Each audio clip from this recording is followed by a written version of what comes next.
এই চিত্রটা হচ্ছে বেনজিনের থিটা। এখানে দিলাম আমরা সাইন থিটা, এখানে দিলাম আমরা কস থিটা, এখানে দিলাম কট থিটা, এখানে দিলাম থিটা,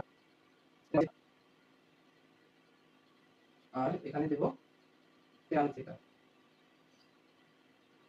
তাহলে আমাদের এখন পুরোপুরি একটা বেনজিন রিং হয়ে গেল। এইভাবে রাখবো sin theta equal to 1 by cosec theta. তো লিখে আমরা sin থিটা ইকুয়াল টু কি হবে 1 by sin theta equal to 1 by cosec theta. Cosec theta. এবার আসবো cos theta. cos theta equal to কি লিখতে পারি তাহলে 1 বাই sec থিটা। তাহলে আমরা লিখব cos theta equal to 1 by sec theta. এবার কি লিখব cot থিটা। তাহলে cot থিটা ইকুয়াল টু লিখব 1 by tan theta.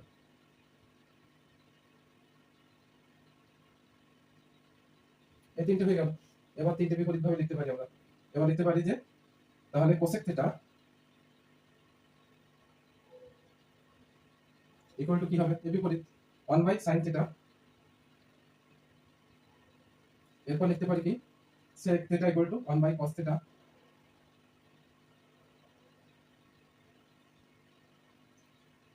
tan theta equal to লিখতে পারি 1 বাই এটি সমান cos theta.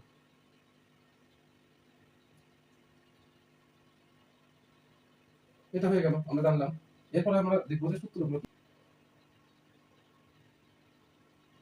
sin square theta plus cos square theta equal to 1 হবে। এই sin square theta plus cos square theta equal to কি হচ্ছে দেখো এই যে 1 হচ্ছে।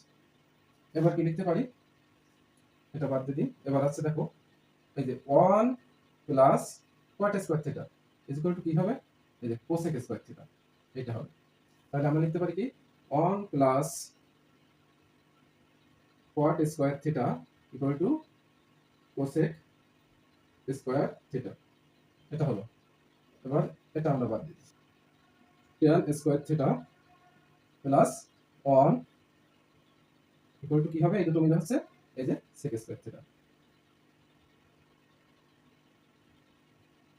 তাহলে খুব সহজে আমরা বেনজিন রিং এর মাধ্যমে ত্রিকোণমিতির সূত্রগুলো জানতে পারলাম।